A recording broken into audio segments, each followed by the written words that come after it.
living costs, you're looking at $36,000. But it's also important to understand the money aspect of that.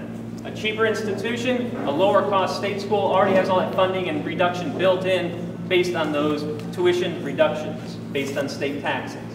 Okay?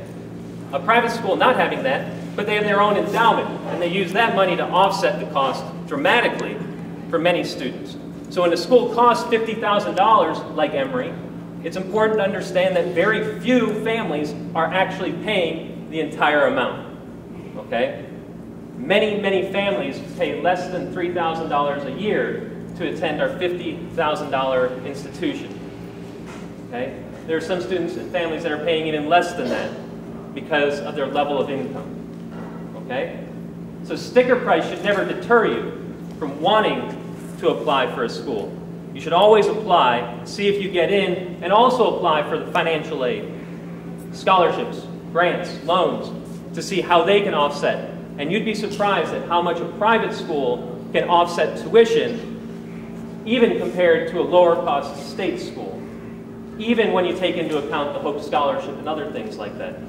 So it's important to look at every aspect of the education, every type, private, state, in-state, out-of-state, just to see what's going to happen. Because just because you're admitted to a school, let's say, it doesn't mean you have to attend. That's why many students apply to 6, 7, 8, 12, 15 schools. I've had some students apply to over 30, which I don't agree with. I think that's too many because, well, for many reasons, I just think it's too many.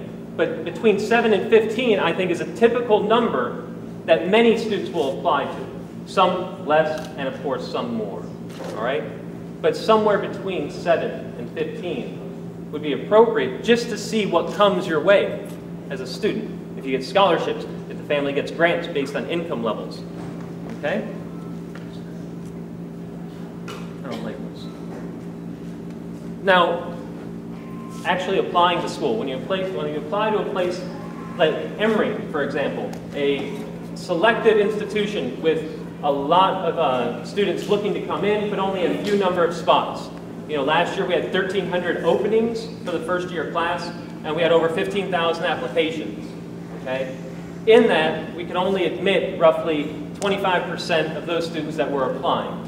So it was very competitive, unfortunately, fortunately and unfortunately. Fortunately for us, unfortunately for the students, because there are a lot of qualified students that may not get in for a wide range of reasons.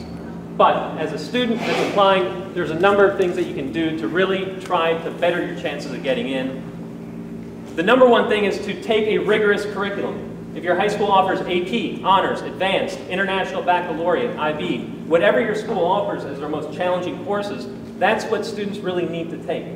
And not just in the courses that you're good at.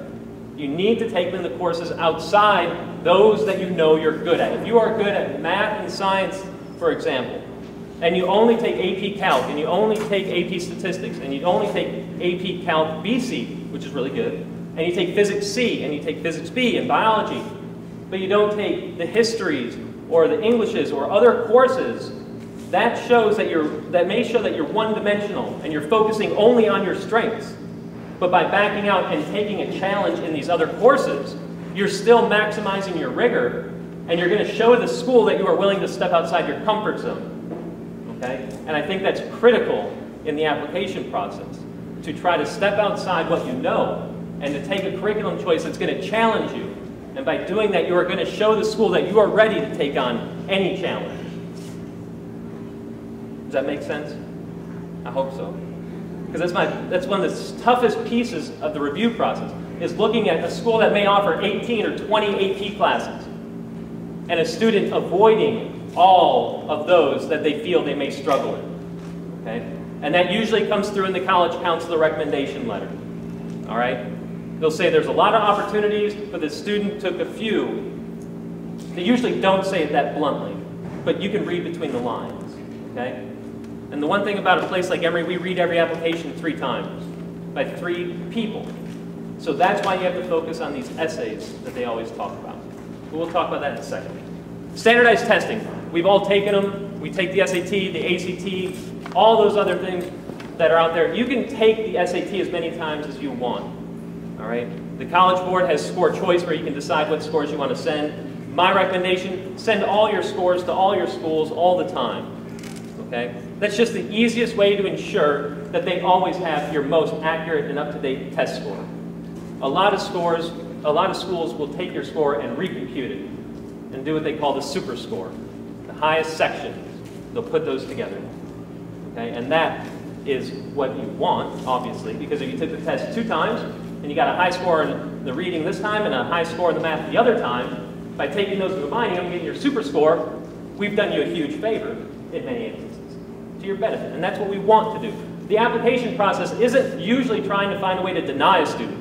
It's always trying to build on their application to see why they're going to be a good fit and why they should be at the institution and why they want to be. And that's the important thing. Why do you want to be at a school? The class rank, many schools don't even include it. GPA, do good, do well, whatever's proper in that sentence. Do well, do good, all of that, all right? That's the best thing. I mean, if you have a couple C's, that's okay. Bring them up.